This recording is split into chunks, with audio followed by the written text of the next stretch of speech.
did they attack humans? Investigators have discovered that hotel guests noticed something odd in the days leading up to the horrific encounters. I found out that there were approximately 30 to 40 sheep carcasses that were retrieved from the Sharm el-Sheikh area. Some were retrieved from the beach where you go swimming or diving. We learned there are very large container ships that move through that area transporting sheep, and they will transport anywhere from 100 to 200,000 sheep.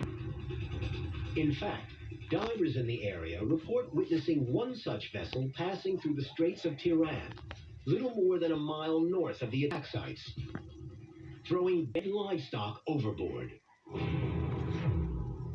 And reports suggest that tidal currents could have carried the corpses to the shallow waters of Sharm el-Sheikh's resorts. So might the presence of this dead livestock be connected to the attacks?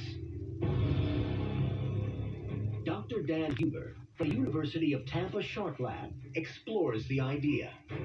He thinks it could have something to do with one of the most overlooked parts of a shark's anatomy: its taste buds. Here we've got a spiny dogfish. Most people think of sharks as having an amazing sense of smell, but the sense of taste is also important when it comes to finding a desirable prey item.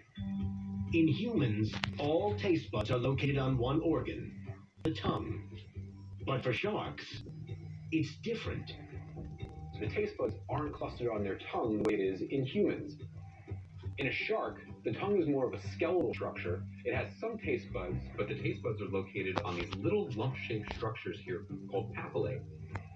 And these papillae are found all throughout the inside of the mouth and also down into the gill chamber as well. This abundance of taste buds gives sharks a unique ability. It enables them to detect chemical cues in not just the food that they're eating, but also in the water that's flowing through their mouths as they're making their way through the ocean, which means that sharks are really good at picking up on chemical cues and following those to the source in order to get a meal. And it's not just typical prey items like fish that sharks are looking for. At the end of the day, sharks are interested in one main thing, and that's protein. It could be live protein, and it could be dead protein that they're scavenging on. So for a shark, a sudden influx of animal carcasses near shore could be like ringing a dinner bell. It's definitely possible that sheep carcasses in the water could attract sharks close to shore. Another piece of the puzzle has fallen into place. When the dead sheep entered the deep waters of the Straits of Tiran, a pungent mix of chemicals would have been released.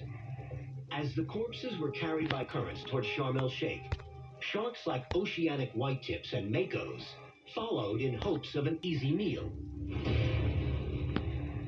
But a more important question remains. What made them attack humans? Sharks do not eat humans. This is not part of its regular diet. We didn't know what was the possible motivation. Why did